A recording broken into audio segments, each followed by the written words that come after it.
Welcome back to another edition of the Spurs Chat podcast. Whisper it quietly, Tottenham win a Premier League match. 2-0 today against Brentford.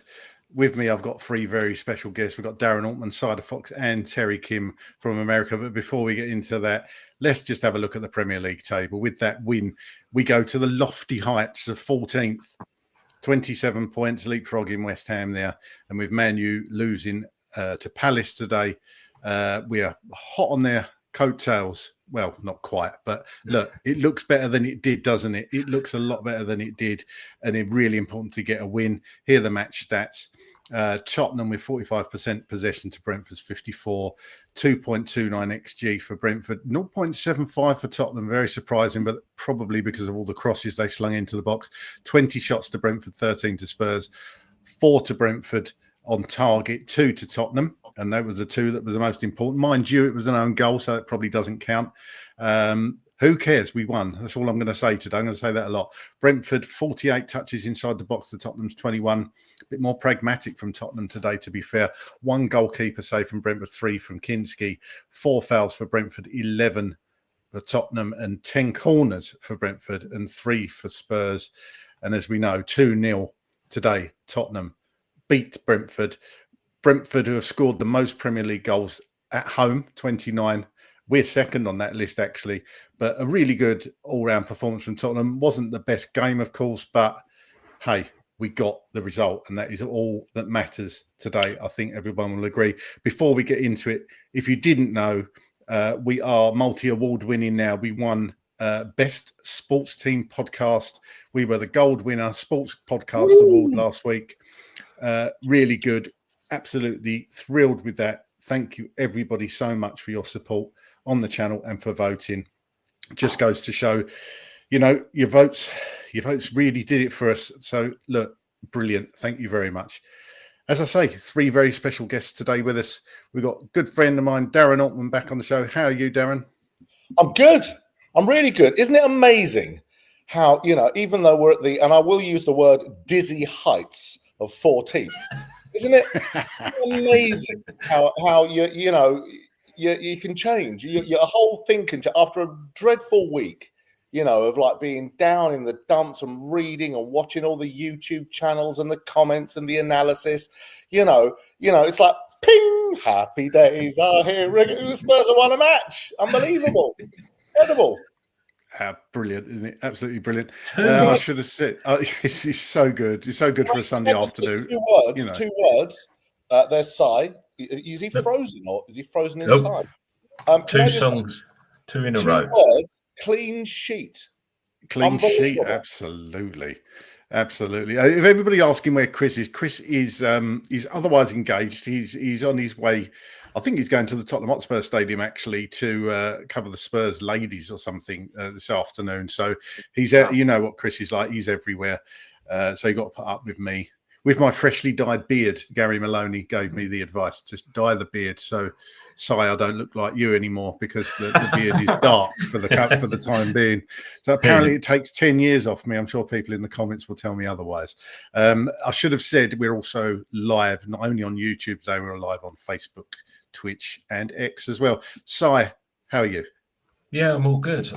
It's always a pleasure to talk Spurs, win, lose or draw. And I like a respectful debate. It's okay to disagree. We can all disagree.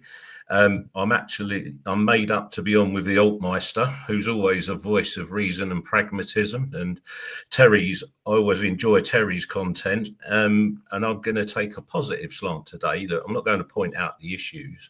We all know what the issues we face, and others will tell us what's wrong with us. But, you know, there was lots of positives today. And like I was trying to indicate to Darren, not stick 2 fingers up to it. And that's 2 wins in a row in 2 games. And, it was a couple of words I'd say about the win today that don't ordinarily conjure up when you think of Spurs. Gritty, disciplined. And I think, you know, for me, that's something that you know, Ange made some tactical changes. I'm sure we'll get into that. But there was, you know, a willingness for the players not to be beaten today, and they seemed to take keeping a clean sheet as a badge of honour, which is nice to see. Certainly is. Terry, how are you feeling today? I'm doing very well. Thank you. Surprisingly well. First of all, so Darren and Sai, I've thoroughly enjoyed both of your commentary over the past months and Darren over the past couple of years now. So it's an absolute pleasure to grace the stage with you two gentlemen today. In terms of kind of the game, like I said, it was very surprising.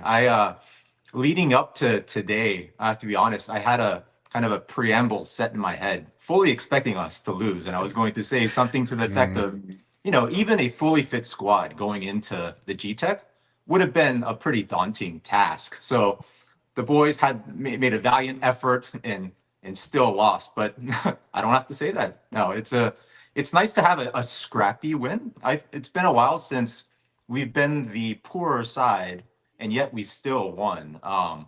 2-0 was not really the way the game went. I mean, when we had 2 shots on target, I thought another strange part of the game was that we were much better on the set pieces than our opponent on both sides, both offensively and defensively, which I can't remember the last time we said that about Spurs. But like you said, Craig, I will take it. A lot of positives and a lot of good feelings going into the Liverpool game now. Absolutely. Darren, Sai and Terry give us their thoughts on the game. How did you think that game played out today? Because we was obviously swapping texts during the game on the group, and it was a bit boring the first half, wasn't it? Sorry, you're talking to me? Yes. Sorry, Craig. Yeah, Miles it was a bit of a non-event, really. It was a bit of a non-event. I was doing my nails for most of it. Look, at the end of the day, sort of, we got through it, mate. Sort of, win's a win, and sort of, a lot of people have been saying, how I'll go gung ho, but I could sort of shut up shop and sort of.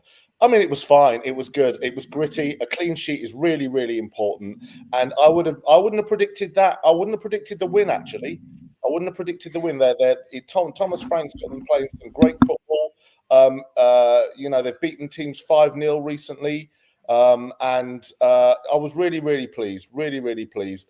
I thought that we didn't set the world alight. We could have had a lot more shots. There was a lot of giving the ball away, a lot of sloppy passes in certain areas. I was shouting at the TV, Porro and Richarlison, but, credit, you can't sniff at a clean sheet away from home, especially Tottenham Hotspur. It's the style of football we play. I think that's and going into the semi with Liverpool, what a fantastic morale boost that is. And if we can get some players for that, I don't want to tempt fate. I don't want to shoot my load too early, but I think that bodes well. It was really needed. And did you see Porro at the end? It was absolutely, it was brilliant. Love it. Absolutely. It just feels a good feeling to get a win, doesn't it? It's just, yeah. And as I said, 2 clean sheets, 2 wins. It's good preparation for Thursday. I mean, if we God forbid, lost last Thursday and lost today or not got a good result, it just gives us a little bit of a boost, doesn't it? Yeah. It's a workmanlike performance. So coming on to you, let's come on to the starting lineups. Kinski, Porro, Gray, Davies, Spence, Bissouma, Bentancur, Kulusevski, Moore, Richarlison, and Son. How did you feel when that lineup came out? Yeah, I was happy with it. I mean, I've got to say, Jed Spence, that lad is amazing at the moment, and also I love him up against a dominant left-footed player. Because he's the left-footed player's coming in on his left, and Spencer's got his right. And I don't think he gave Mbeumo a kick today. His one-on-ones were fantastic, and so whether it's by default or by design, having him at left back against some of these predominantly left-footed wingers is superb. I feel for Pedro Porro. I agree with John. He gave the ball away a bit too much, but he's, how many minutes has he not played for? I should imagine he's shattered. So, with Danso coming in, maybe Gray or Spence could go to there. I still think we need a left back, but that's another matter. Midfield, again, can't disagree with how we played that. I prefer Kulu in the middle. Mikey Moore deserved another run out. Richie and Son, don't think, as was shown in the second half, that there's many alternatives we could do for the lineup. So overall, I was happy with it. And I think, there's a number of players that come out with great credit for me. One I always like to give a bit of credit to that doesn't seem to get as much credit as other players is Ben Davies. He just led the back line today. And, everybody jokes that he's 7 out of 10 Ben, but teams need players like that. And if you think of the players he had around him to try and guide through the game, especially in the second half, he does a brilliant job for Spurs. And I, for one, think it will be a sad day for me when he eventually moves on. But coming back to the lineup, totally happy with it. And, as I say, Spence against the left footer. I want to see him play left back on Thursday against Salah again, because if you take the players that he's kept quiet, the cup game against Liverpool, Salah, and then Mbeumo today, probably 2 of the most prolific players in the league this season. Brilliant effort. Magnificent. Terry, looking at the subs bench as well, because I obviously looked at the starting 11. Austin, Reguilon, Hardy, Casanova, Sarr. Sorry, I'm trying to read this with glasses, and I can't see it. It's so small. Bergveld, Ulusesi, Ajay, and Scarlett. I was a bit concerned that I suddenly realised Mickey van der Ven weren't in there at all. How did you feel? Did you even twig that at first? Yeah, I thought he was going to start today, and all indications were that he would probably start and get 60 minutes in his tank in preparation for Thursday. So that's honestly a big concern that he wasn't there. I don't know if you guys have heard anything since, or if there's any updates on kind of why he was out of the squad, if he had some kind of knock from Thursday, or if it's just a precaution leading up to the Liverpool game. But that's a concern. I got a message. They rested him, but I mean, he's I heard rested. It's just that rumors, that he got a knock. Who knows? Right. I got a message that they were managing minutes. I mean, I just think he could have done with some minutes today. I do, Exactly. Weird. Going into today, more so than a win or even a draw, I was just hoping for one, no one else to get hurt. I don't know if that happened, but hopefully that's the case. 2, for Richarlison, for Van de Ven to just get some minutes to get up to game fitness in preparation for Thursday. So it's a strange one there. So the only thing I disagree with Sai on is that I would have liked to have seen Reguilon come in, just because I have one eye on the Liverpool game on Thursday, and I would have liked to have seen either Porro or Gray get a rest. I mean, I would have liked to have seen Kulusevski get a rest as well, but the only other option there would have been to play Bergvall. I'm still concerned that Kulu, Porro, and Gray had to play a full 90 today and then have to go into Liverpool. But yeah, those are the concerns along with Van de Ven. I really hope it was just managing his minutes, and that nothing comes out that it's not anything more serious than that. Yeah, let's hope that. Absolutely hope so. Darren, what did you think of that starting 11? Yeah, I mean, apart from Bergvall and Sarr on the subs bench, I mean, we're bum bare. We're absolutely bum bare. So yeah, and again, to echo what you've said, I was surprised that Van de Ven was not on there, seeing as they had the, we got the news that he was available. So yeah, but look, our injury list is not good. The vast majority of them, I think, are going to take 10 days. At least to come back. So we are where we are. And, as a sort of glass half full kind of guy, I always try and see the positives, even when we lose. I always sort of, as I've said on here before, whenever we lose, I always sort of say, well, hopefully there's a lesson to take into the next game and an analysis and all that. I'm happy to see Mikey Moore in the team. starting. He switched from the left to the right today, and I thought he did a really good job in the first half. I thought he was pretty much all over it. He was really good. Spence was immense.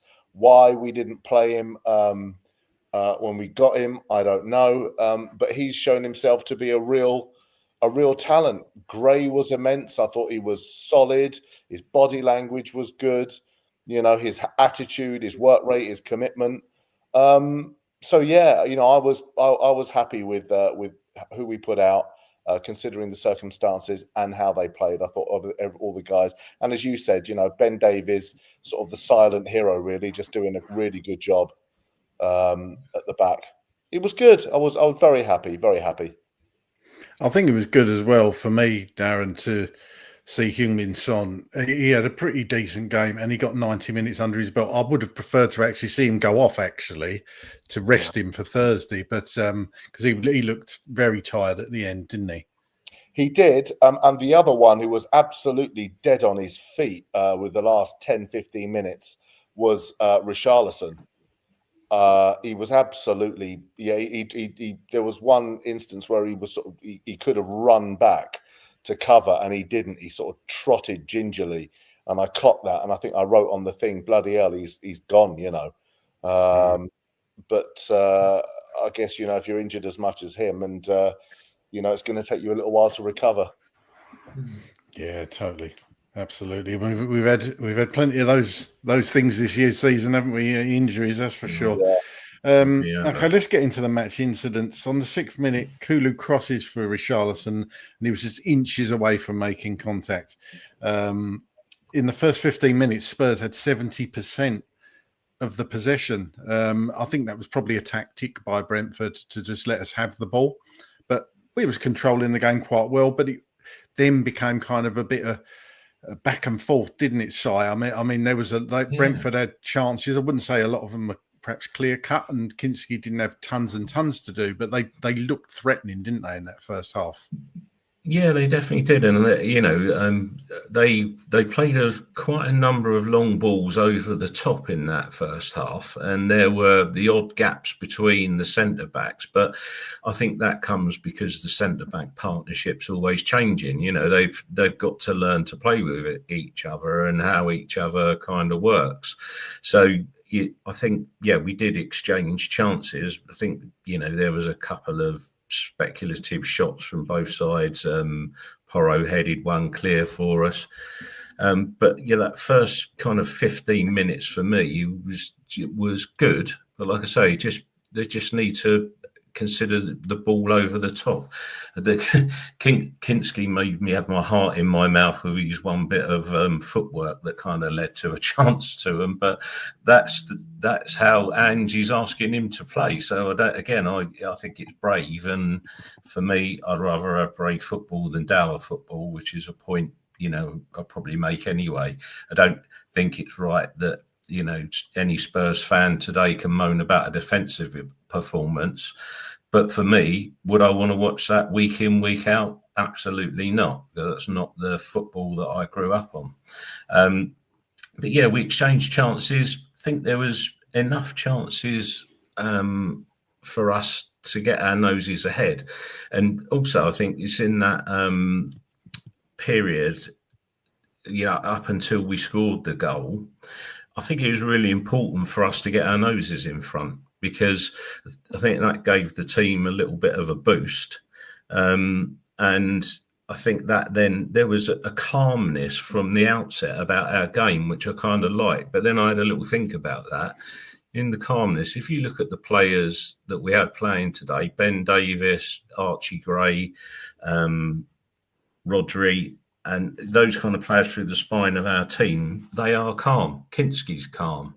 And I think that kind of showed in that first, you know, half an hour, really. So, yeah, I was happy. But like I said, you got to give Davies and Archie the time to understand what each other's doing. And Brentford play a lot of long balls. Eventually, they sussed it out. We only gave away a couple of chances from stuff going over the top after that initial period, I felt. Yeah. I certainly think Davies and Gray was solid. Kudos to both of them, especially Archie Gray. Great to have somebody like Ben Davies alongside him, actually, to guide him through a game. Yeah. He's going to learn so much. He really is going to learn so much. And it just goes to show they probably didn't see Archie Gray getting as many minutes as he has this season, but needs must. And he's come in, and I think he's been absolutely fantastic. Archie Gray.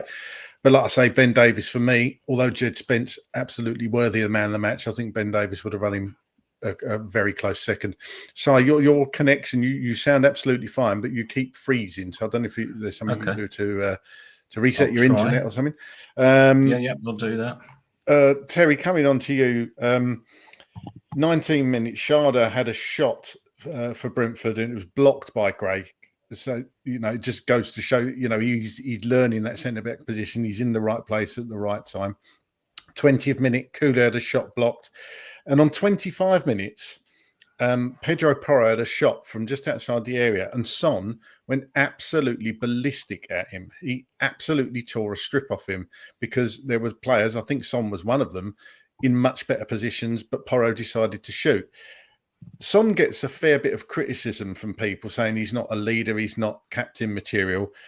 But for me, to see Sonny do that, that is captain material, isn't it? But that's what you want your captain to do.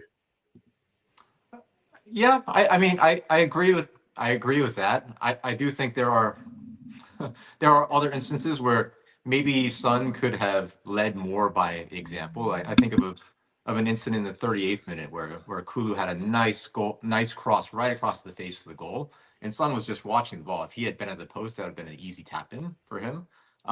So I do appreciate that he's trying to G up his teammates and make sure that they're on point. But there's some times where he shuts off as well. So it's I don't fully blame Porro on that one. It's I think he had an okay chance there. It felt like in those first I think we're talking about that first 25 minutes or so, it really felt like it was only Spence and Kulu who were really trying to make something happen. Both of our really good chances kind of started through both of them, and then Mikey Moore had a really nice cross in that was blocked by the Brentford defender as well. Yeah. I do know what you mean. There is an incident that later on that I'll come on to, but exactly about what you were talking about. Crosses coming into the box and centre forward not being where they should be. Yeah. Perhaps like a Solanke may well have actually been in that position. Darren, coming on to you, 28 minute, and Buemo cuts inside and shoots at Kinski. Easy save for Kinski. But what do you make of Kinski's performance today? Did you think he was okay? It was okay. Bit nervy at the beginning. They were pressing us really hard at the start of the game, weren't they? They were very aggressive, Brentford. I like him. I mean, he's getting used to the Premiership. He's had a handful of games. I like him. I mean, yes. Is he going to give Vicario a run for his money, do you think? Do you think it's a case of what, he's pushing? Should he be pushing him? That's what you want to see, surely, isn't it? Absolutely. I mean, I think he's got the makings of being a good goalie. I like his distribution. One thing that makes me nervous about Vicario is this tippy-tappy stuff at the back. I don't like that. And I know it's a modern way of playing, and I know that Ange demands it, and I know that this is where we are sort of stylistically. People want to play out from the back. But I like his distribution. I think he's a good shot stopper. And yes, there's a couple of nervy moments, but by and large, I like him. And I think, like I said, he's at his embryonic stage of his career, and he's got a long way to go. He's got a long way to go. But I like him. And like you say, if he can push Vicario, all the better. Yeah, I agree with that. And, keepers, obviously different position is different position to other positions on the pitch because, obviously goalkeeper, what they can do, use their hands. But it's a difficult position, isn't it? And it's difficult to keep two goalkeepers happy, really, isn't it? Especially goalkeepers that should be starting games. You could probably start. Kinski could get his first choice, in my opinion, into half, if not more, Premier League clubs, couldn't they? So yeah, and let's not forget Austin. Who's also who's really made a good account of himself when he's played. He hasn't had any sort of rickets really, not that I can remember. So I think we're quite lucky on that front. I think we're lucky. Like I said, I'm just repeating myself, but that whole playing out for the back and tippy-tappy stuff, I don't like that. I'm not asking us to play like Wimbledon in the 80s where they just boot it upfield and hope for the best. But sometimes I think you have to take a bit more pragmatic approach. And don't forget, when you are with teams who play a high line, you can take out the whole midfield by playing a clever ball. So, yeah, absolutely. Although we've got three good keepers, actually. I think we have, and I think we did rose edit more than or route one it, whatever you want to call it. I think we did that more today than I've seen us do it in a while, actually. So which is good to see. Yeah, I agree. There's a time and a place for tippy tappy playing out from the back, and obviously today they did the right thing. There's some stats on that, Craig. There's some stats on that. The long passes, Brentford made 46, we made 42. So that is definitely definitely a change in tactics. No doubt about it.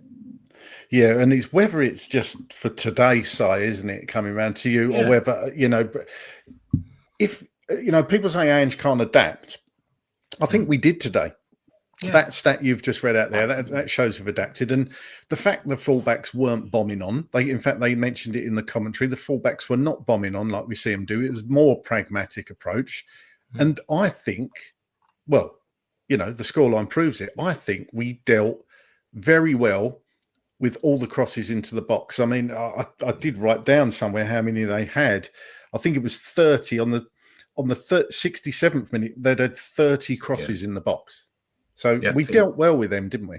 Yeah, 50 plus at the end. And I think one thing that definitely was a tactical change today, although I think it's been happening for a number of weeks now, when you have Spence playing, if you watched, and it happened right for Sar's goal as well, when one went forward, the other one went back. And they interchanged. They were watching what each other was doing. So therefore, it left us less vulnerable at the back. And I think also that has a knock-on effect, in my opinion, in the team, because then it's less crowded further forward. You haven't got both fullbacks coming in from the wing and blocking up the central positions, which I think over the last few weeks has helped us. So I never have and never will buy the narrative that Ange doesn't change. He does. He looks at what the other team's going to do, and he tweaks. I don't think we would have beaten Liverpool if he didn't tweak in the first leg of the cup. I don't think we would have beaten Man City if he didn't tweak, which he did in the cup. So I think it's a popular narrative, but I don't think it holds much evidence of water that it doesn't happen. And look, we know from his stance he is stubborn, but he is looking at the resources he's got and trying to put together a game plan that matches the resources that he's got available. Today worked very well, didn't it? Yeah, and I think when the fullbacks are in harmony like they were today, it just sets the rest of the team up to be better. Was Pedro Porro as good as he could be when he did get forward? By his standards, probably not. But again, I still come back to the fact, in my opinion, he's knackered. So, I think that they'll get him through the Liverpool game, and I don't think you'll see him at Villa on Sunday. I don't think he'll be in the starting lineup. I just can't see it. You've got to have a break somewhere. That's a good point, Porro. Yeah, people have, again, another player that's been criticised. Probably most of our squad have been criticised at one time or another over the last 9 or 10 weeks. But Porro, I think I'm right in saying this, Porro's played the most minutes of any outfield player. I think you might have mentioned that. Yeah. And, if you're a high-performance athlete and you're expected to play Ange ball every 3 or 4 days, it's going to take its toll on you. Even if you're half a yard off, somebody will make you suffer in this league, won't they? So, yeah, totally. Absolutely. He does deserve a rest.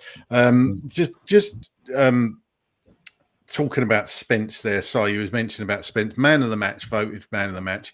Oh, yeah. Fully, in my opinion, absolutely fully deserved, wouldn't you say?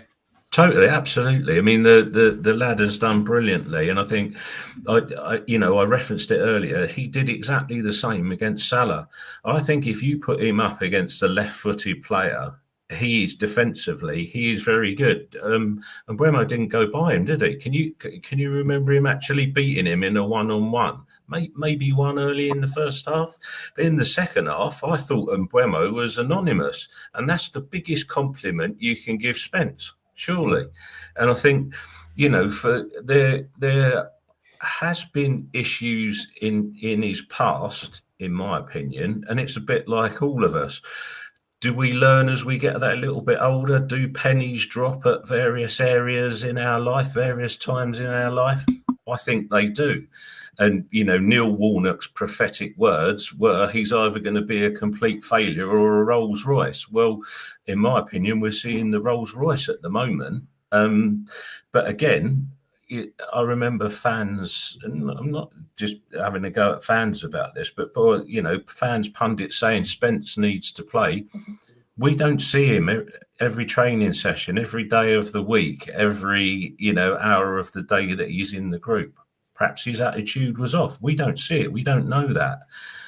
But in my opinion, this season, a bit like with Graham Bergvall, the adversity that they've gone through, whether it was Jed not playing and then getting his chance, and then the other young lads playing because they had to, because we didn't have any other players.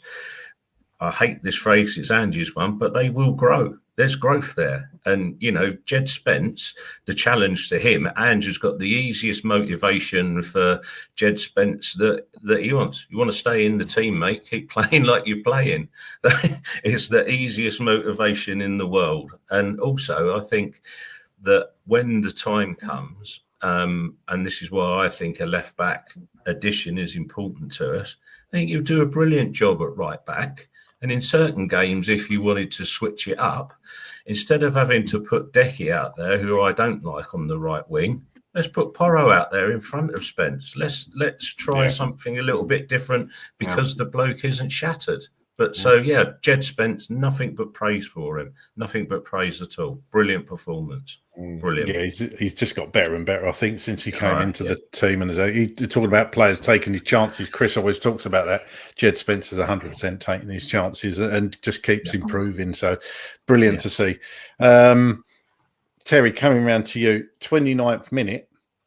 I thought it was going to be waiting a bit longer, to be honest, the way the game was going. But this happened, of course. Talk us through this goal, Terry. Yeah. Can I just before the goal, can I just jump on the Jed Spence praise train really quickly? It's just it seems like he's just been getting better and better every game.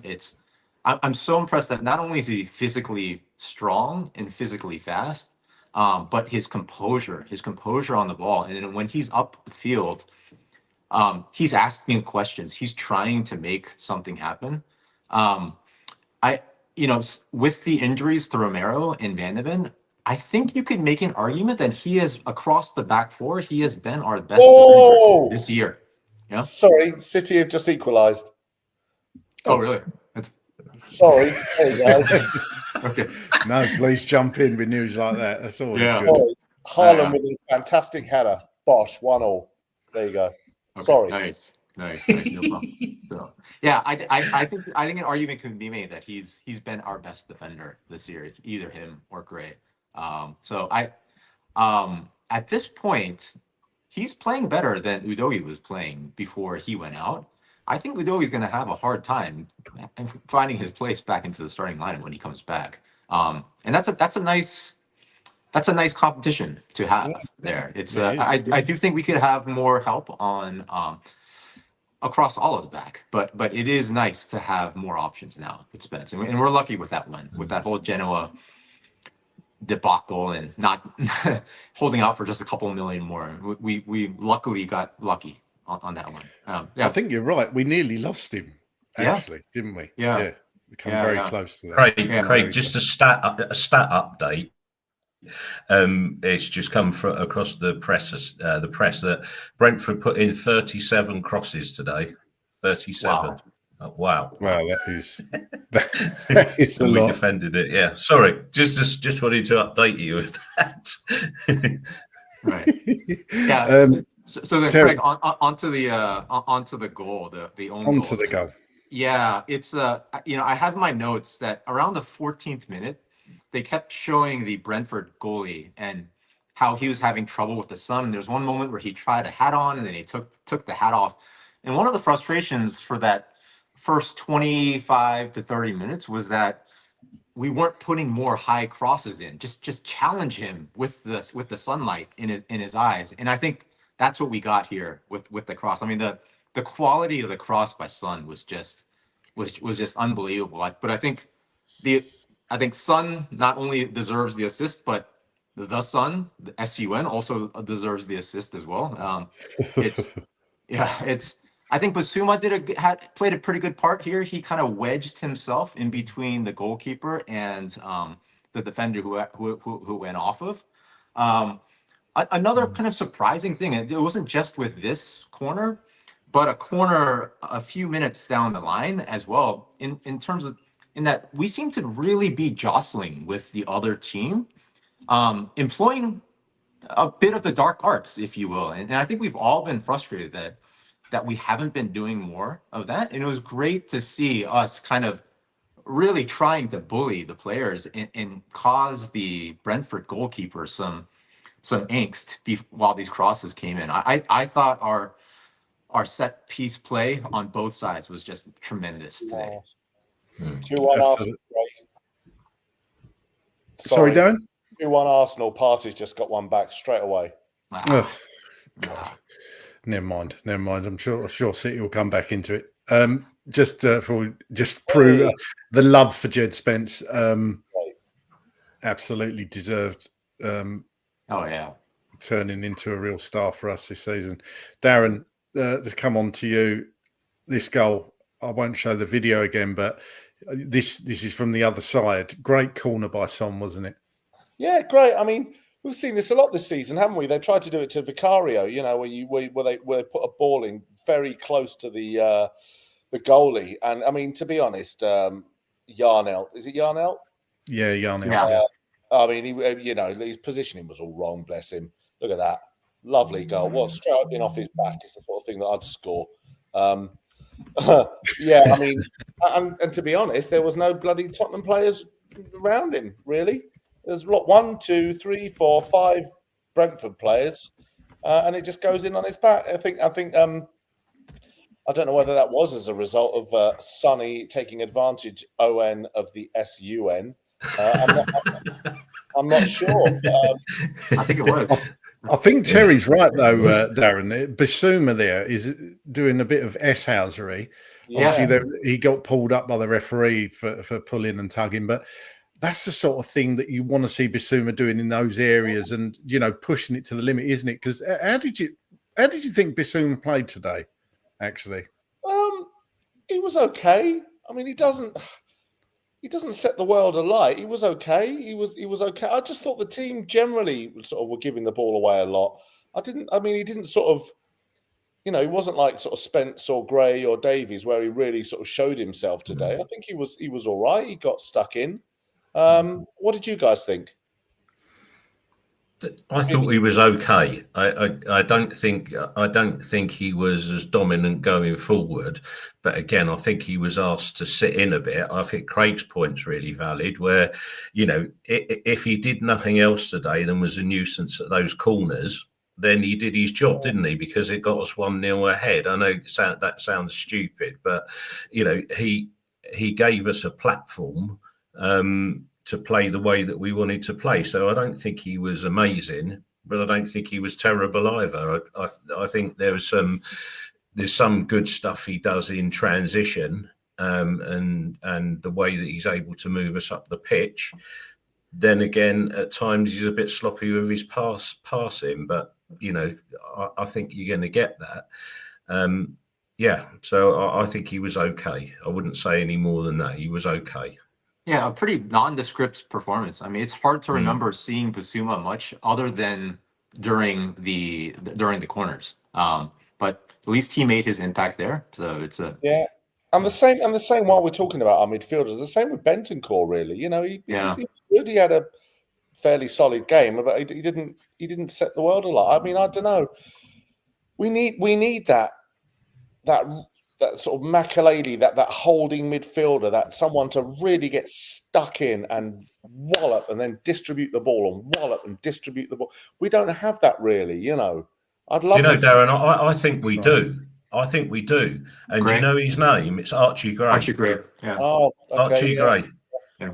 And sorry, Craig. Sorry, mate. Carry on. Sorry, apologies. No. I was only going to kind of totally agree with you, Si, actually, because coming back to what Darren said about Bentancur, but he wasn't really, didn't really set the world alight. I'm not quite sure who our number 6 is. I know Ange says he doesn't play with a 6 or an 8, but you kind of need that midfield general, don't you? And that, I'm not sure the Roy Keane type players exist anymore, but I know what you mean. I think Archie Gray could do that job, but we just haven't seen him had the chance to do it, have we? No, not at all. Do you reckon he will move him? Once we get our defenders back, do you reckon he will give him a chance in midfield? What do you think, Si? Do you think he will? 100% for me, because I think all of this stuff where he's been playing at the back is the education to understand what he needs to do in the number 6 role to stop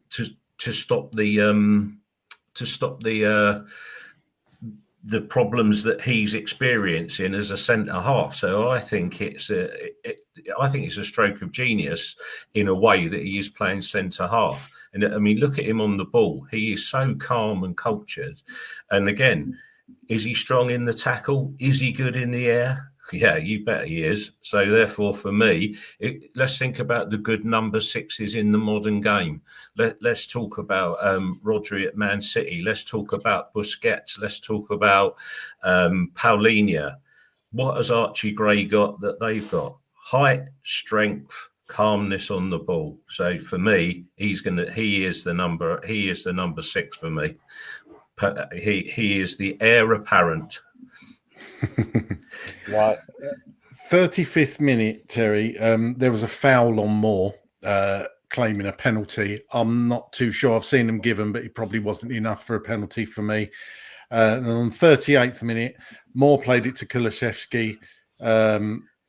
Very close, but nobody was there. He played it across the box, and this was coming on to what you were saying. Yeah. Do you feel that because this is for me, I think there should have been a centre forward. It comes on to what you were saying, Terry, about Son not being in the right place. I would expect Richarlison, my number 9, to be in that position, because there's 2 instances of that today where the ball was rolled across. So firstly, how do you feel about that? And secondly, while we're on Kulusevski, how do you think he played today? Oh, I mean, so Kulusevski, first of all, just our chief creator, the one with the most ideas.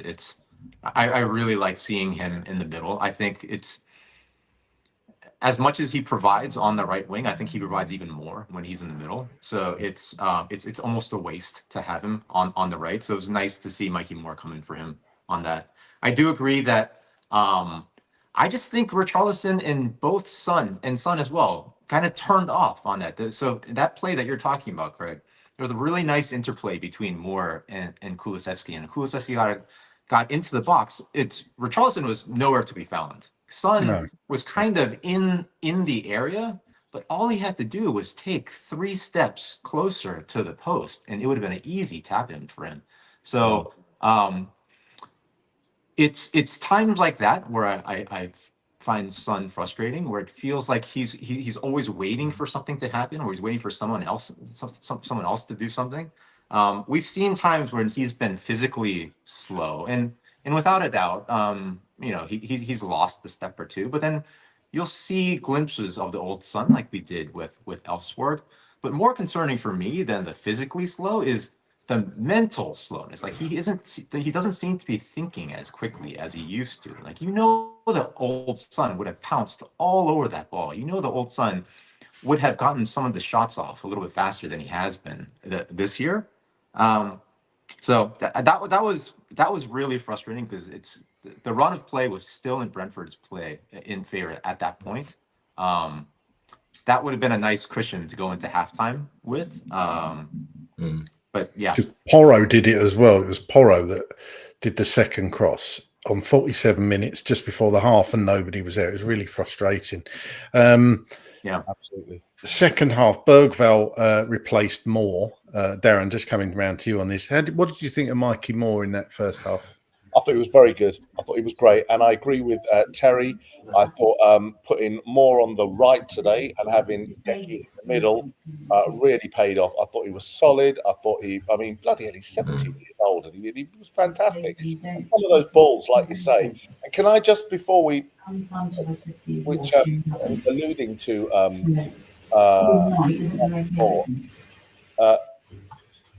so I can hear something. Yeah, there's a bit of background noise. Sorry.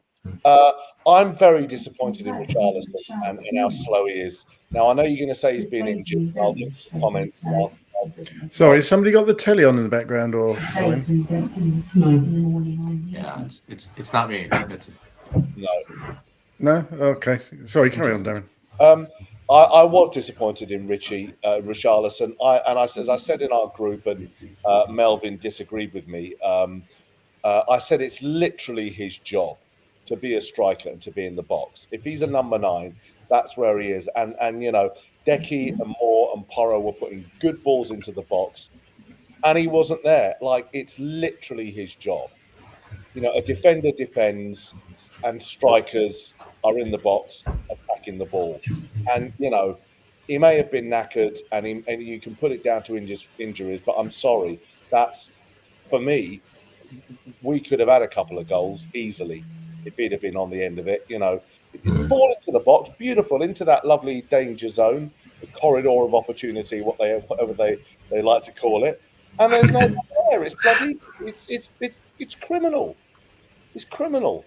I don't get it. Yes. So in answer to your question, I thought Moore was great. 17 years old, absolutely fantastic. And Richarlison, for me, I'm sorry, I don't want this to turn into he's not the one for me. He's just not the one. I'm sorry. Yeah. Richarlison for me. I mean, passion, and he can do all this, and and all of that. Great, wonderful. But do your job, for God's sake, please get in the bloody box. Well, Richarlison's most amount of goals he's ever scored in the Premier League in the season is 12. We looked that up, and I thought it was 13. You correct me. I think it was actually worse than I thought. So I don't think he's ever going to be a prolific striker, but of course he does a lot of other good stuff. So I just come on to you about Richarlison. What are your views on Richie? Well, I don't want to be the sole member of the Richie Defence League. But your opinion, mate. You can. I'll join you on that side. Yeah, one thing I would say for him was that on 2 of those breaks, he was actually defending, and they were breaks upfield where players were in advance of him. So if he's defending a set piece, to get there is going to be difficult. Do I think he is a credible option to take us forward? No, I'm definitely in the camp that I don't see him scoring lots of goals for us. So, I find him frustrating. One other thing I would like to give him a little bit of credit for is, as far as the dark arts goes, he's a master. Did you see what happened when he was getting substituted? So just to run the clock down that little bit more, so a few of them could learn a bit from him. And one other thing that I'd like to add that was happening first half and second half was that when you see Solanke play, let's say 50% of the time the ball sticks with him. So if the ball's played out, he'll hold it up, and it gives the defence and midfield just that little bit of breather. Richie, it bounces back off. And I don't think that, for a Premier League centre forward, you want a player that the ball's behaving like it's in a pinball machine and going left, right and centre, and you're not quite sure where it's going to go. So I will defend him that, he was defending corners and free kicks, and then we broke and he couldn't get on the end of it.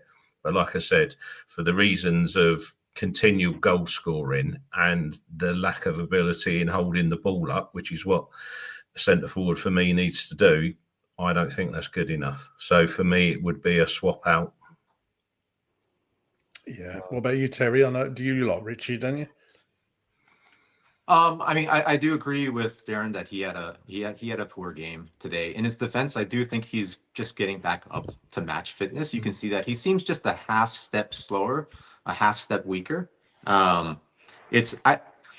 He does bring a lot else to the game as well, though. Like you can't deny that he's trying. I think back to it was the second minute of injury time in the first half, and Embuemo had blasted a shot within the box, and Richarlison kind of threw himself in front of it with his head to block the ball. I mean, that is bravery there to block that with your head like that, to save a goal there.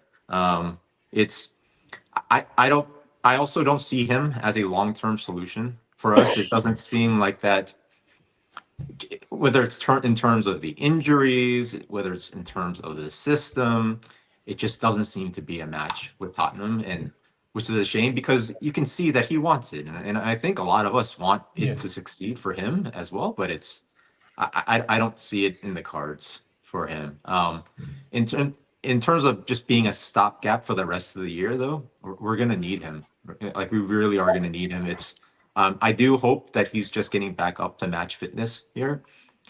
We do miss Solanke's quality without a doubt when you see kind of the lack of pressing up front without Solanke and the difference between him and Richarlison, and then crashing the box as well. Like he wasn't doing that, but I'm still optimistic that Richarlison will kind of get back up to speed. Certainly, I know he'll be up for that Liverpool game. So let's hope that he changes our mind on Thursday. Well, absolutely. We're certainly going to need him for that, and we want him to be. That's the good thing about Richarlison. He loves playing against Liverpool because of the Everton connection. Yeah. He loves even more scoring against Liverpool. So let's hope he can do that on Thursday. Bergvall comes on in the second half for more. As I say, Brentford were top scorers in the Premier League at home. So I genuinely thought, 1-0, you're always worrying that they're going to get back into it. And as I say, the amount of crosses they're putting in and all that pressure, but we dealt with it and kept dealing with it. 51 minutes, Schade cross comes to nothing. 52nd minute, great save from Kinski from Wissa. 53rd minute, Wissa hits the bar. 55th minute, Kulu hits the side netting. That was a bit frustrating. I think that was with his right foot. It frustrates me when Premiership players, coming on to you, Darren, for this. Does it frustrate you as much as it frustrates me? I've mentioned it on here time and time again. You're a professional footballer. Why can't you kick with both feet? Yeah, and they mentioned it in commentary, didn't they? I don't know. I was probably shouting and swearing at the telly because it winds me up that much. Yeah, I think it was Alan Smith who said exactly that. I don't think he was referring to Decky. But I've always said on this podcast many times, if he had a right foot, it'd be dangerous.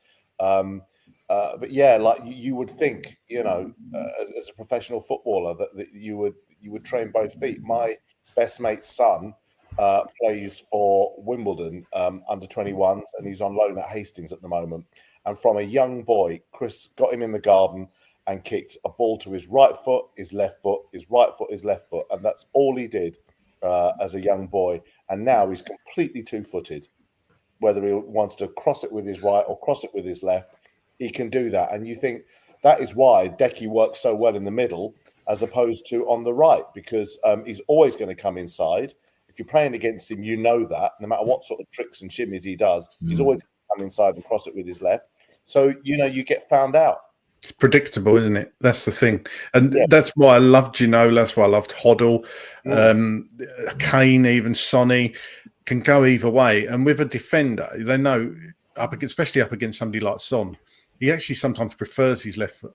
And if you just don't know which way a player's going to go with Kulusevski, it's easy because look, he's been our player of the season so far. I'm not running him down, but I just like to see players. Surely they've got time to work on their weaker foot. That's all I'm saying. I'm not dissing the guy because today he was absolutely all over it like a cheap suit. I mean, he's brilliant in the middle, fantastic. But if you put him on the wing and it's fairly one-dimensional.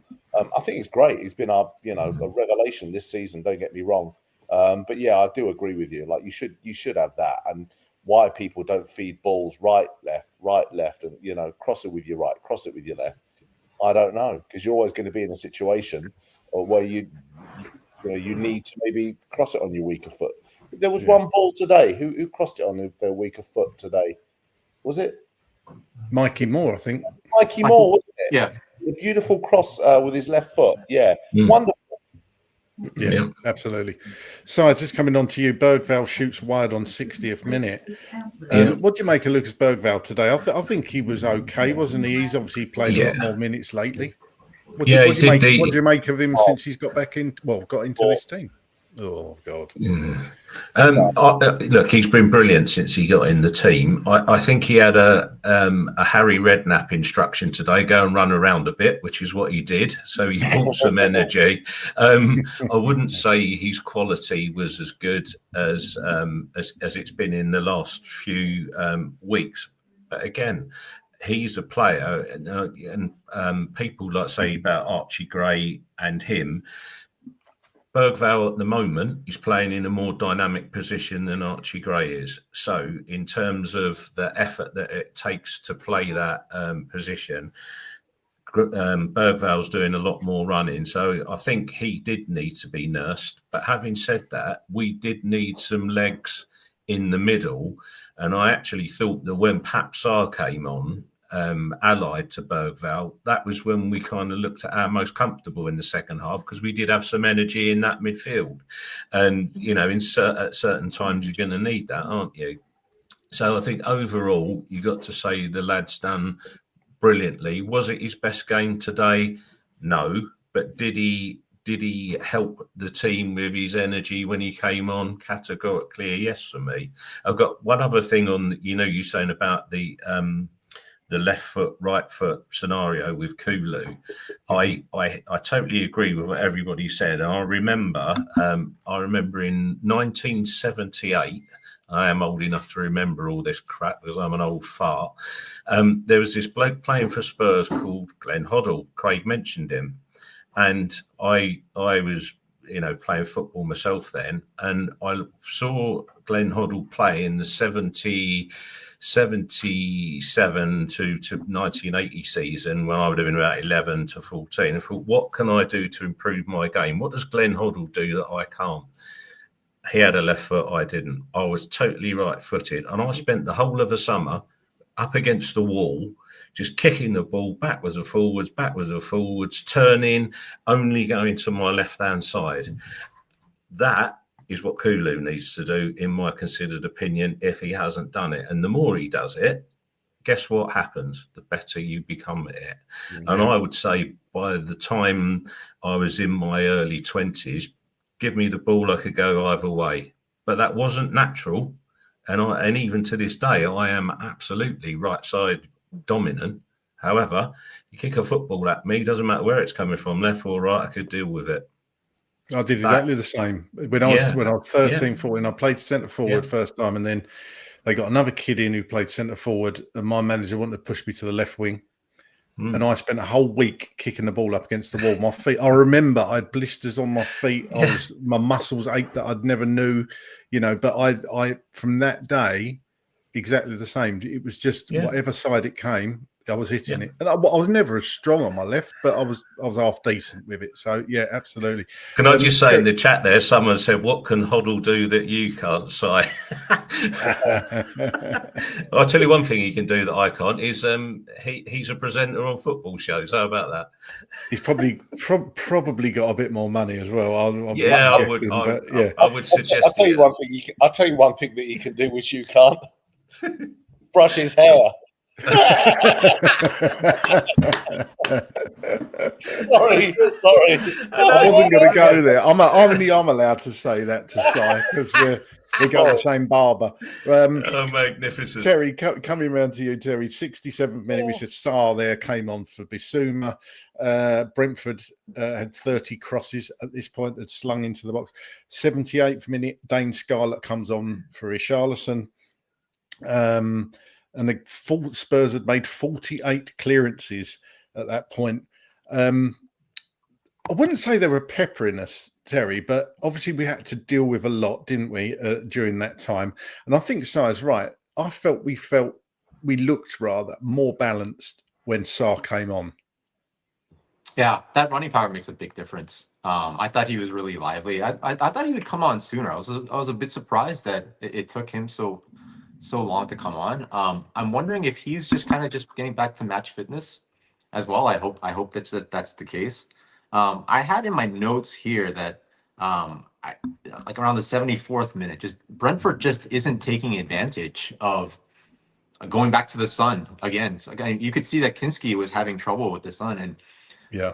even though there Didn't were wear a a cap, lot of did he? He could have put a cap on. He didn't, though. He was doing yeah, this. But it was they weird. both. I don't know, but maybe they think that's going to hinder their view, which is understandable as well. It's but the quality of the crosses coming in from Brentford, as numerous as they were just really poor. I don't know why. It's you usually see a lot better quality, especially from Embuemo, who I think is just a fantastic player. But a lot of his crosses coming in were just really short or really long.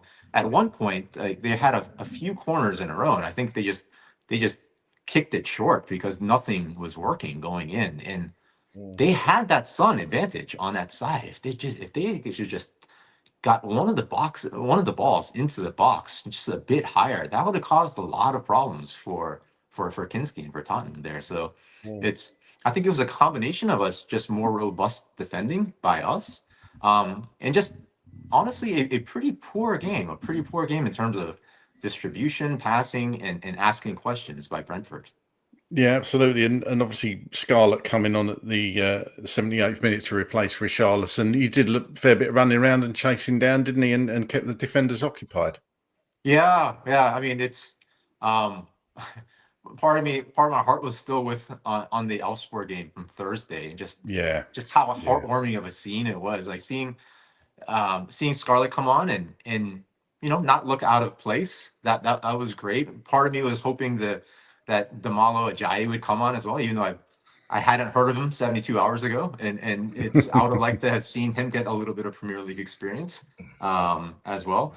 I hope they become regular substitutes in our team going forward, because we need it. We need it. Like it so many times Ange has looked at that bench this year and just had nowhere to turn. And if we have 1, 2, 3 more options, that makes a world of difference. Even if it just gives someone 10 minutes, 15 minutes, 20 minutes of a break.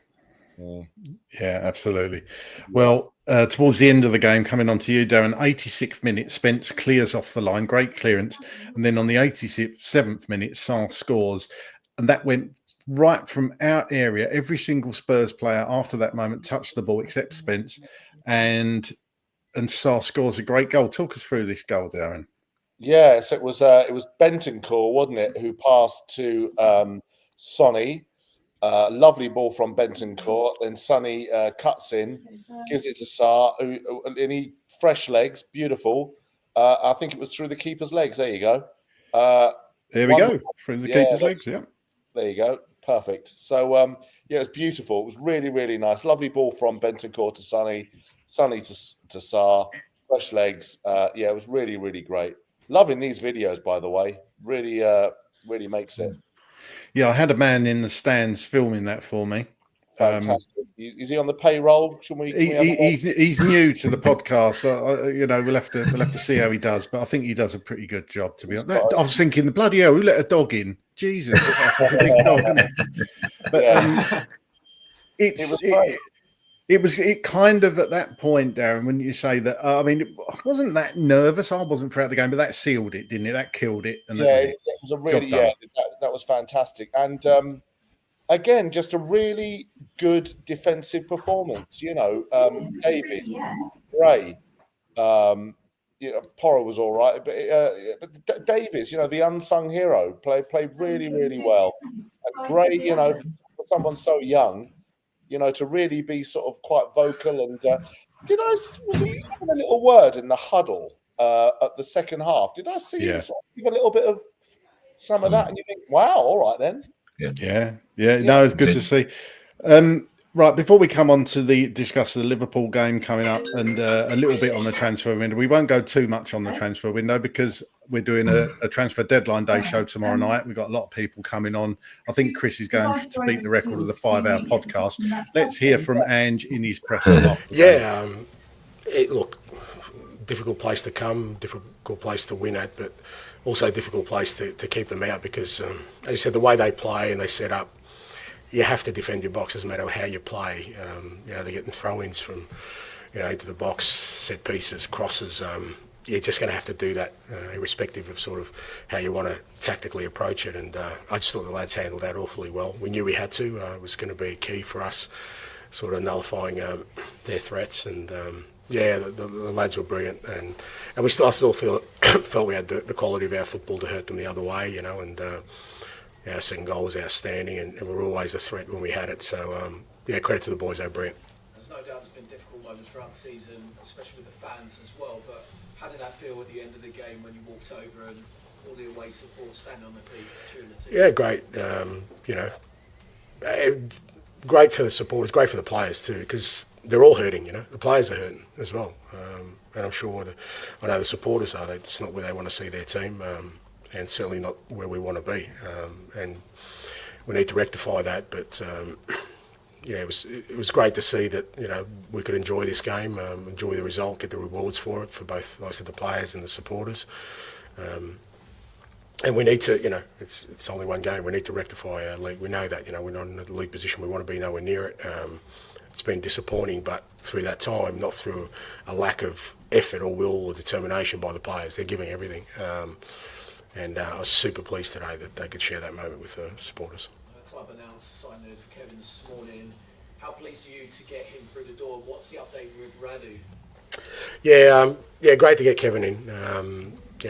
We desperately need a defender, but getting him is great because he's a great fit for us. He's had a strong career, but he's at an age now where he really wants to kick on, and he's got all the attributes we kind of look for. He's really strong one-on-one. He's quick. He's dynamic. He wants to play on the ball. So, and like I said, he's just at a stage of his career where he's really determined to kick on now and make an impact. And so, really pleased. I think it'll be a lift for the whole group. And with Radu, still, we'll probably have more information tomorrow. It doesn't look good, but.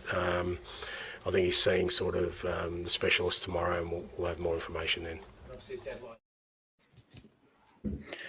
That's worrying, sign it about Dragushin. I wasn't sure. I'm it still could be his ACL. I don't know. I've seen players do their ACL like that. It could be one of the side ligaments on the knee, but either way, it's looking probably months out rather than weeks, isn't it? And probably important that therefore that we got in a centre back or certainly a defender that can play. I'm not sure if this chap can actually play anywhere else other than centre back, but we certainly need strengthening in that area. Kevin Danso coming in, Austrian international, 26 years old, 25 million. I think he's loaned till the end of the season, then obligation to buy a contract for 5.5 years, I think it is. What's your thoughts on that signing? Do you think it's a desperation signing, or do you think he'll do a job for us? We needed a centre back, didn't we? Let's start with that position there. Now, if we're going to get into this a little bit, why the hell did we do it on the 1st of February, not the 1st of January? Because Absolutely. We could have had Danso on the 1st of January. And then I heard it's because we didn't want to pay 25 million for him. Well, how about this? Put this as a scenario. We don't. Who knows what impact he would have had in January, but we don't lose the matches we lose in January. We're further up the league. As far as I'm aware, you get 3.5 million per league place, don't you? Move yourself up 5 places, 5 million difference in the price is absolutely, totally irrelevant. So I'm going to hold Mr. Levy and his board, because everybody keeps saying about Levy, etc. But it's the board's problem. If you can do it on the 1st of February, that one, you could have done it on the 1st of January. So on that basis, is he our first choice? I don't think so. I think he's a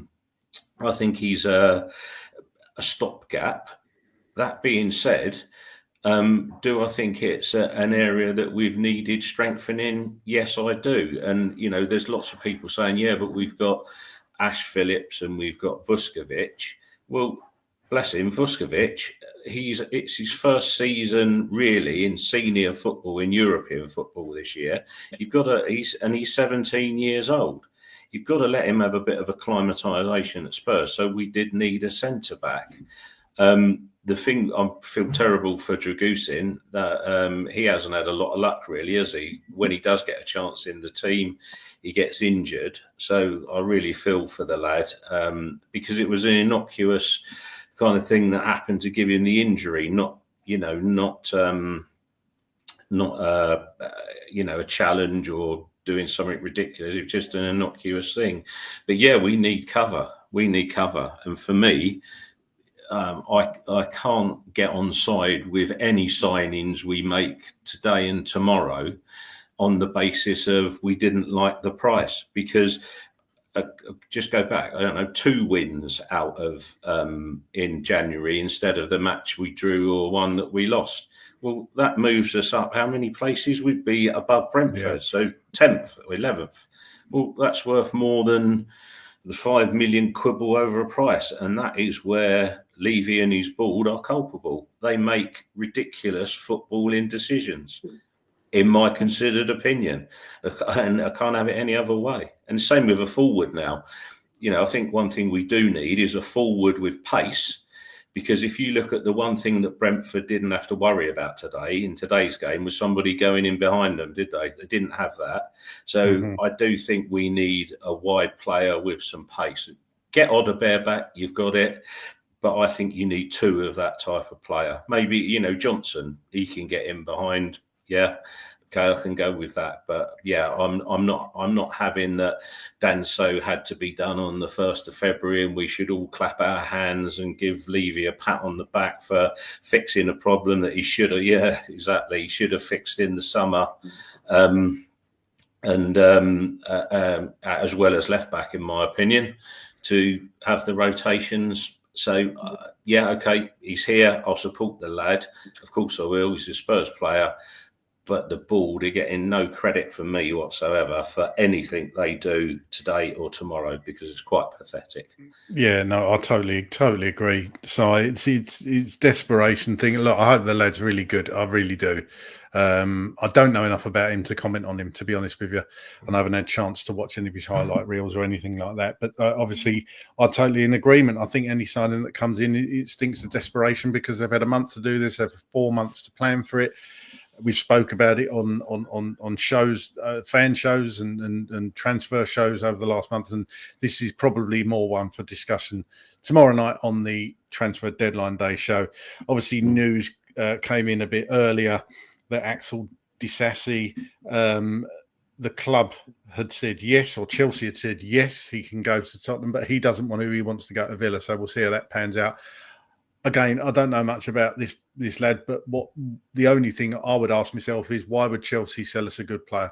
That's all I'm going to say on that one. So I've got one other point on that, Craig. For me, is this: I don't care which player it is. If you do not want to come and play for Spurs, I don't want you anywhere near my club. Yeah, I truly don't. I only want players that really want to play for the club that Sabille built and want to have that cockerel on their chest. If you can't meet those basic requirements, please don't come anywhere near my club, our club, the club. Yeah, Tottenham Hotspur. We don't know much about Danso, but we do know that he didn't have to think about it. He didn't have to think about his decision. I mean, he had a medical booked with Wolves at Molineux, all ready to go. But when Tottenham came, he jumped at the chance. So he's going to want to play for us. He's going to jump at the chance for that. So that gives him credit in my book. The first thing I did was message a friend of mine who's a Southampton fan, and I said, "What can you tell me about this guy?" And he said, "We barely remember him." So I mean, I just hope he's another one like when Kulishevsky and Bentancur and Romero came in. We didn't really know a lot about them, but they came and they transformed Tottenham. They were fantastic signings. So let's just hope that whoever Dan is, whatever they're saying about him, they're saying he's big, he's great in the air, he's aggressive, he's fast. Let's just hope that he comes in and he's a bit of a revelation for us. That's all we can do. That's all we can do. That's right, and he's fast as well, which is going to be, it's going to be good in this system. Obviously, none of us knew something about much about Van der Ven, and look what he's turned into. So let's hope. Yeah. Right, come on, let's go. Let's talk about Liverpool. Terry, coming on to you. How do you see this game going? How do you think we're going to set up? Do you think Ange's going to be a bit more pragmatic, or do you think he's going to try and nick a goal on the counter attack? And give us a score prediction for Thursday. And are we going to go through to the final? I do think we are going to be more pragmatic. Where I do think Ange is going to set up a bit more. We've seen bits and pieces of that, including today here. Like I said earlier, my main concern is that Kulu, Porro, Gray all played a full 90 today. So I don't know what the recovery time for them is going to be like, especially for Porro. Kevin Shada looked pretty dangerous against Porro today, and Kevin Shada versus Liverpool's strikers is a world apart. So I am afraid of that. I kind of feel like the key is how long we can keep Liverpool from scoring. It's inevitable. They will score. I think the earlier, because if we're honest with ourselves, not only physically are we brittle, but mentally we're pretty brittle. Once we give up a goal, if we can hold off until even the second half on Liverpool scoring, the longer the game goes on, I feel like the longer that we have a chance, because we only need a draw in this, right? It's I'm not sure. I think they'll come at us, won't they, Terry? They'll come at us fast, because they always do. Without a doubt, and it feels like a counter is going to be our best chance at scoring. If we could nick one on a counter sometime in the first half and then just park the bus. I don't know if we'd actually just park the bus, but I think the key is just holding off on Liverpool scoring just as long as we can. I do think we're gonna get a draw. Whether it's not going to be 0-0. It was 1-1, 2-2, maybe 3-3. I do think we're going to get a draw. I'm putting so much into this game. I would have taken a loss today, honestly, for a draw Thursday. But very excited. I think the mentality and kind of the momentum is a bit on our side here. I expect the boys to give everything on Thursday. So yeah, let's get through this. We're going through though, Terry. Yeah. Yeah. Let's go through. Yep, we're going through. Yeah. Let's hope it's as simple as that. But I'm sure there's going to be a lot of nails nibbled down to. So you got no more nails left. I'm not sure what it's called when you nibble nails down until you haven't got any. Darren, how do you see this game going? I'm really nervous. I disagree with Terry, actually. I think Ange's only got one way of playing. I don't think he knows what a pragmatic thing is. I'm nervous. I think the fact that we're a goal ahead, one goal up, I really don't think that accounts for anything. I genuinely don't. And if they score, if we score first, wow, that makes things really interesting. Really interesting. If they score first, I don't know. I'm worried. I am worried. I just think that they are absolutely firing. They're the best team in the land at the moment. Slot's in the world. Slot's got them playing incredible football, and I'm just worried. I don't ask me for a prediction, because I'm not going to say anything. I don't know. Are we going through, Darren? I'd love us to go through. I'd love us to nick a draw. I really would. Mind you, look what happened today. Mind you, Brentford aren't Liverpool, are they? I don't know, guys. I don't know. It's going to be really, if we win this match on Thursday, it will be the win of the season. It will be amazing. It will be amazing. Yeah, and forget the 1-0, the one goal we've got. I just think forget that. It's an advantage, of course it is. But we're playing Liverpool, away. Sorry, No, I know what you mean, Darren. I can't get gung ho about it. I'll be watching it here with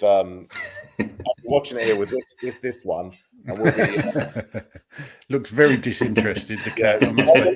Listen, because she's watched the game with me, she's now having a rest. She's knackered, she's knackered. But yeah, I'm nervous. I'm nervous for Thursday. I am as well, and these last two matches have given me a little bit more belief. So if you're asking me, I agree with Terry. I think it's going to be a draw, 1-1, 2-2. I don't know. It could be 7-7. But as long as we go through, I don't think it matters how we play. Just got a funny feeling, and I've said this. I'm going to stay with this prediction. If we get through, we win this final.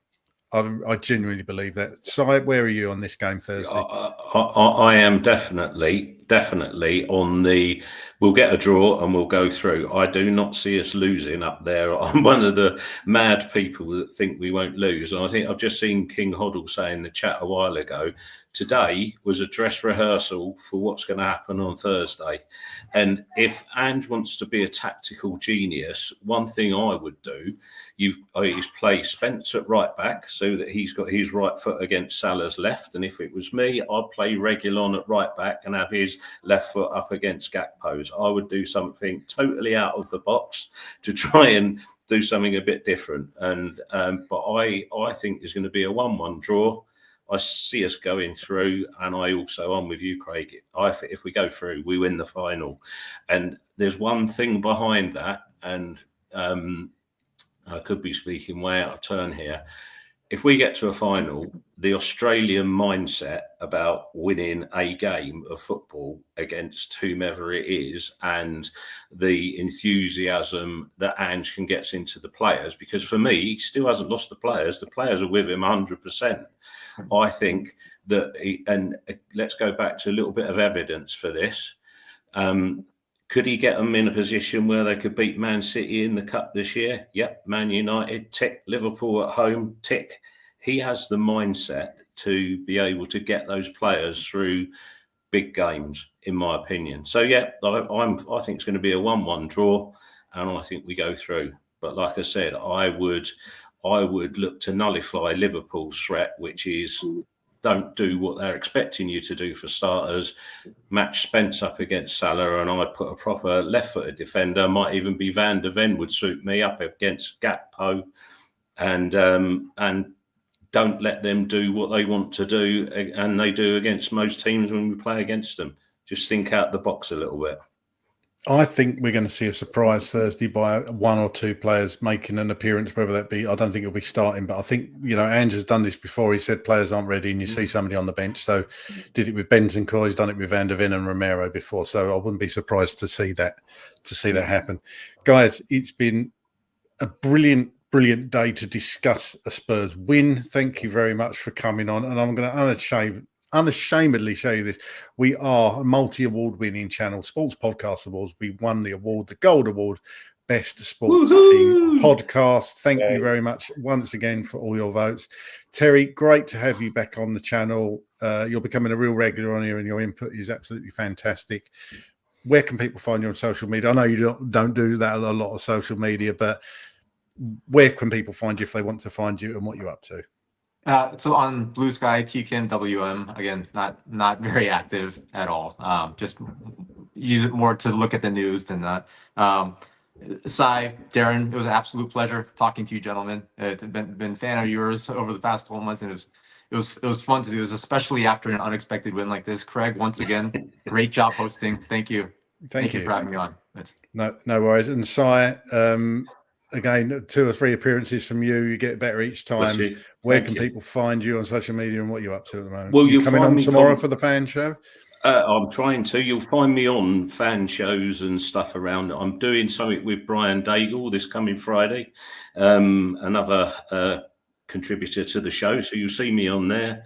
And I just want to say what a pleasure it is to be on with everybody. Love the input tonight. And all I want to say is, come on, you Spurs, and make sure you get in early to avoid the disappointment for tickets for the final, because that's where we're going. And also, Craig, by the way, with your new beard colour, you are Brian Daigle's doppelganger. Yes, I've been told. I'm sure Brian's been told as well. Yeah. It's it takes me back about 20 years when I was last. Can I have one last barb at dear old Mr. Altman after the hair jibe? It's nice to see that you can get some pussy, Darren. Hey, there you go. I can't believe I've just been dissed by Colonel fucking Sanders. That brings us on nicely to Darren, last but not least. Darren, where can people find you and what you're up to at the moment? I had to get one in. This has been... That's two. Sorry, Two. An F-bomb. I don't really do Twitter anymore. I've sort of given up on it. Can't really be bothered. So I'm on TikTok and I'm on Instagram. Putting out content with my voiceovers and impressions. So yeah, TikTok and Instagram really. And thanks. Lovely to meet Si and Terry, and sterling work, Craig. Really good. A great win, a gritty win, a different style of win today. We saw us play slightly different style. Really good defensive performance. So let's see what happens on Thursday. Come on, you Spurs. Let's absolutely see what happens on Thursday. Well, we'll be back tomorrow anyway with the fan show deadline day special. Are we going to get any other players over the line? Let's hope so. Thanks for watching, everyone. Thanks for listening. Come on, you Spurs.